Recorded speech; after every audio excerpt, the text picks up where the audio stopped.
today I'm talking about how to heal fatty liver disease. Here's what you need to do.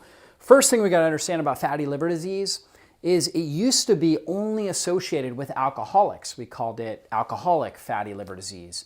And really only over the last 30 to 40 years has there been an increase in a condition called non-alcoholic fatty liver disease, or NAFLD, right? And so this condition has grown, particularly as our consumption of high fructose corn syrup in particular, or fructose consumption, has grown, right? And so we know that many years ago, food manufacturers started putting high fructose corn syrup in a lot of the foods, particularly soft drinks. They're loaded with high fructose corn syrup.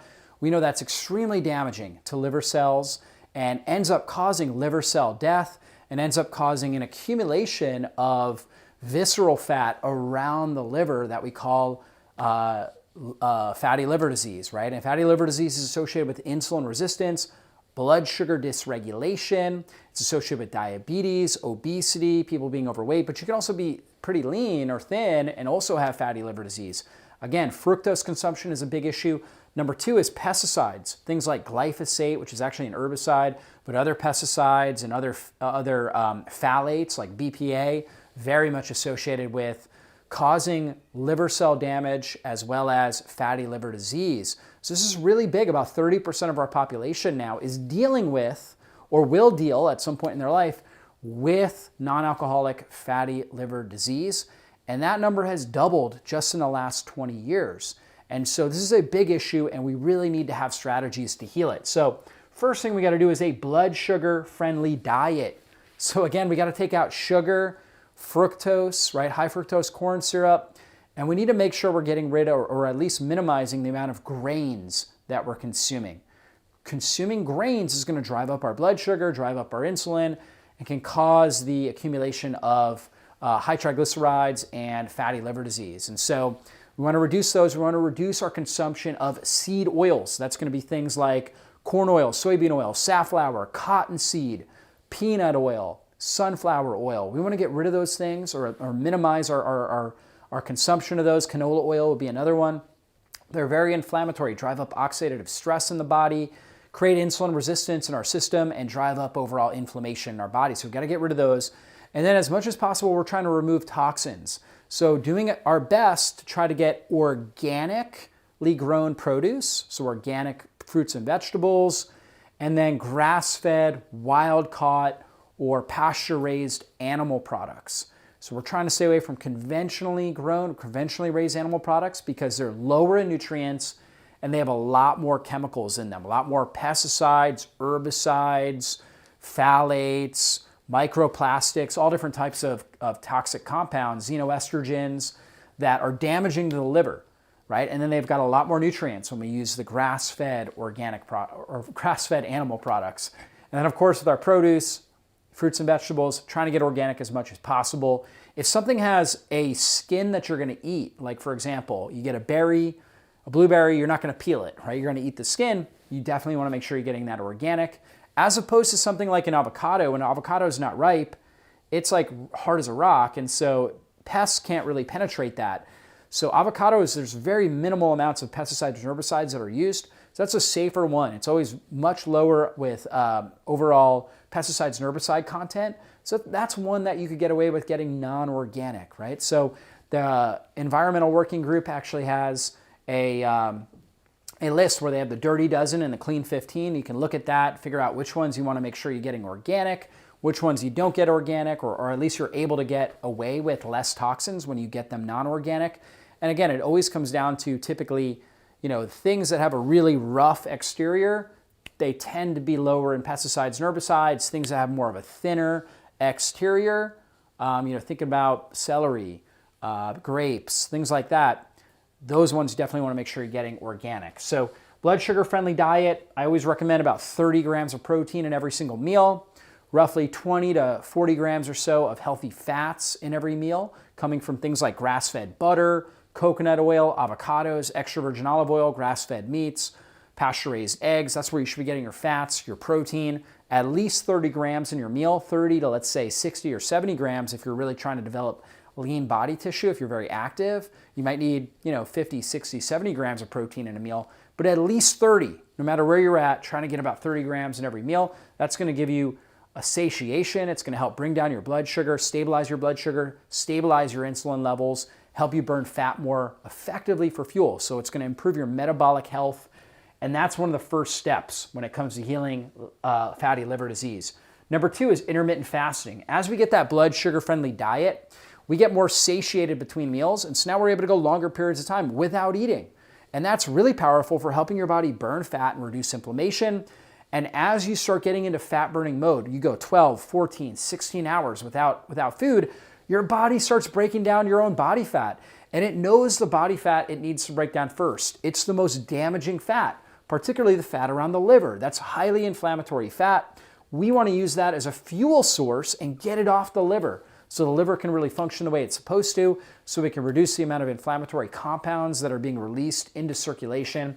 So fasting will help do that. So we get the diet right, get our blood sugar stable with the principles I talked about, then we start going longer periods of time without food, 16, 18 hours maybe even doing a 24-hour fast once a week can be a really powerful way to burn more of that excess visceral fat and fat around our liver. Number 3 is bitter herbs. There's an acronym I use. It says bitter is good for your liver, and that's because there are compounds within these astringent or bitter herbs or vegetables that are really powerful for liver health. They help to regenerate liver cells. So when we think about bitter herbs, easy ones to get in our diet are things like parsley, right? You can get parsley at your grocery store, ideally getting it organic. Having a little parsley with every meal will help stimulate bile flow, will help open up the bile ducts, and actually provide compounds that help to nourish and regenerate liver cells and burn the fat around the liver. Dandelion is another good one. Artichoke, ginger, yarrow, arugula. Arugula is a great green leafy vegetable that you can use as like a replacement for spinach. It's actually lower in oxalates, these harmful plant compounds, than spinach, and it's loaded with powerful nutrients, and it's bitter and really good for stimulating liver function. So I love arugula. Yarrow is a harder one to get, but you'll find that in a lot of herbal teas. You can find some organic herbal teas that have things like yarrow, dandelion, ginger in them, and that's great to be drinking on a daily basis to help support liver health. Number 4 is castor oil packs. Castor oil has nicotinic acid in it, and that is really powerful for dilating or opening up the bile ducts and helping the liver to dump toxins and helping to regenerate liver cells. So basically, you just get a castor oil pack, you put the castor oil on it, put it up over your liver, which is on the upper right quadrant of your abdominal region. You put that over it, and you just kind of tie that flannel in, let it sit for 30 to, I think you need to do about 45 to 60 minutes roughly to kind of let it all sink in and dry in. A lot of people will just do that and let it sit overnight, right? They'll just sleep with it, take it off in the morning, and that gets in there and really powerfully starts to help regenerate those liver cells, stimulate liver detoxification, stimulate better bile flow, helps get rid of gallstones and congestion in the bile ducts. So very powerful stuff, castor oil packs. Number 5, this is important. Deal with anger and unforgiveness. So in Chinese medicine, the liver is actually the seat, the organ system where we hold anger, bitterness, and unforgiveness. And so when we're holding on to those things, the liver is one of the main organ systems to suffer.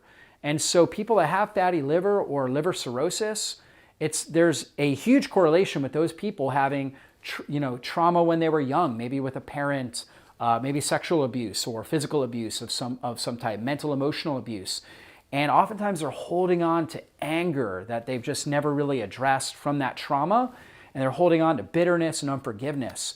And so if you want to have healthy liver health, if you want to just healthy mind, body, and spirit, you have got to really deal with that and deal with the root cause of that, and and forgive whatever situation or circumstance you dealt with.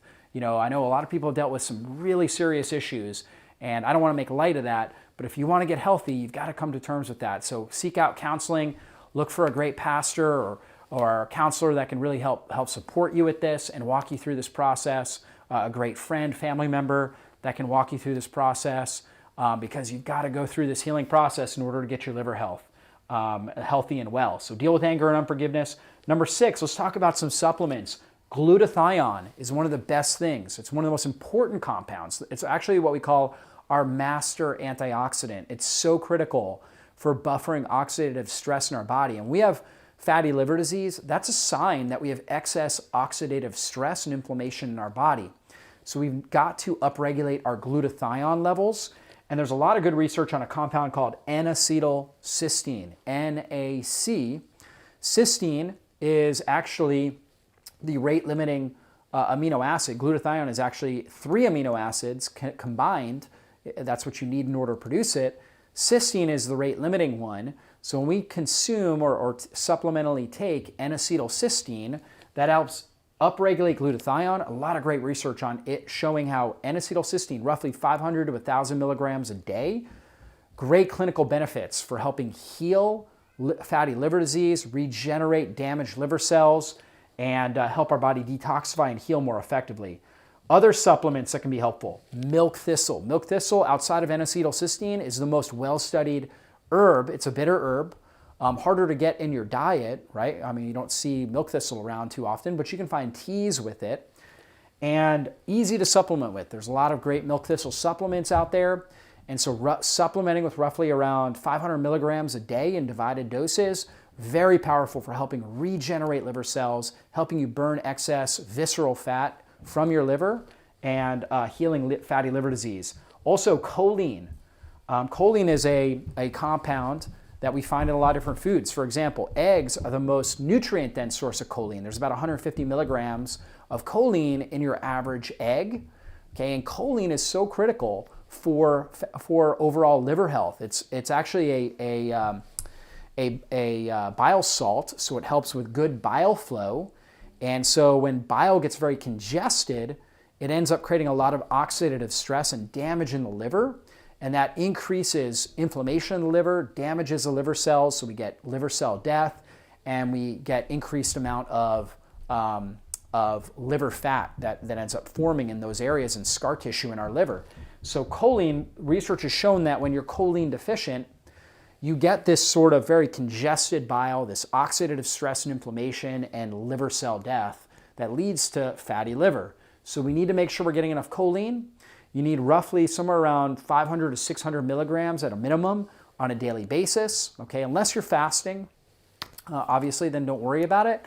But on a day-to-day basis, to deal with all our metabolic needs, produce enough bile, and to get the bile moving properly, 500 to 600 milligrams. So that's going to be roughly 3 to 4 eggs a day.